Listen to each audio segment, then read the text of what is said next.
তো গাইস ভাবলাম তোমাদের সাথে আমাদের দীঘা যাওয়ার ভিডিওগুলো শেয়ার করি। তো এটা হলো ডে 1 এর ভিডিও। তো আমাদের হঠাৎ করেই প্ল্যান হলো যে দীঘা যাওয়ার জন্য। আর আমার বোন আমাকে ছেড়ে আসবে না, ওর যেহেতু মাধ্যমিক পরীক্ষা শেষ হলো, তো ও ঘুরতে যাওয়ার জন্য অনেক বায়না করছিল, তাই মাসি ওকে দীঘা নিয়ে এসেছিলো।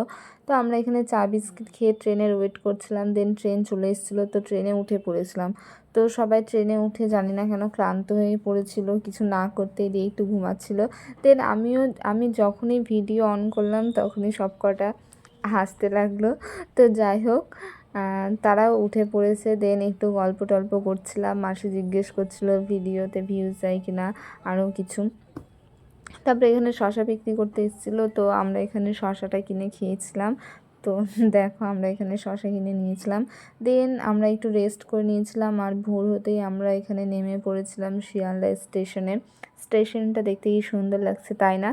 তো এখানে আমরা অটো ধরে এখন চলে যাব হাওড়ায়। দেখো সবাই চলে এসছে, কোন গাড়িতে উঠবি কোন গাড়িতে উঠবো করে করে মাথা খেয়ে নিচ্ছিল। দেখুন হাওড়া যেতে 200 টাকা চাইছিল, বাট আমরা দাম দর করে 150 টাকায় হাওড়া চলে গিয়েছিলাম গাড়ি ধরে। আর এই লোকটা তো প্রচুর বকছিল, জানি না কেন প্রচুর বকছিল। তো যাই হোক বাদ দাও, আমরা এখন চলে যাচ্ছি হাওড়া। আর ফাইনালি আমরা হাওড়া চলে এসেছিলাম। হাওড়াতে এখানে এসে আমরা মামিদের জন্য ওয়েট করছিলাম। মামিদের অনেক টিম যাবে, ওদের একটা পুরো টিম আছে, তো ওরাও চলে এসেছিলো। দেন আমরা তাড়াহুড়া করে হাওড়া দীঘা চলে এসেছিলাম। আর আমরা এখানে রাজ প্যালেস বলে একটা হোটেল আছে, ওই হোটেলে নিয়েছিলাম রুমটা বেশ সুন্দরই ছিল।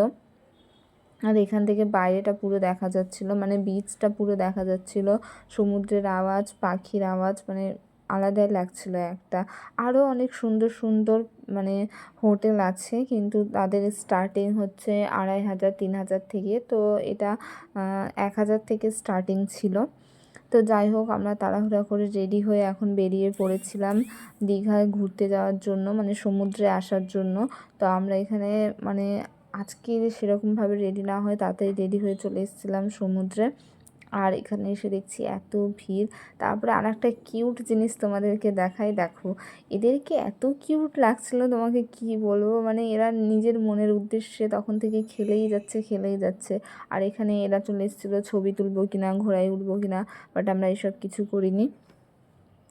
দেন অনেক রোদ লাগছিলো বলে এখানে নারকেল কিনে খেয়ে নিচ্ছিলাম, নারকেলের জলটা।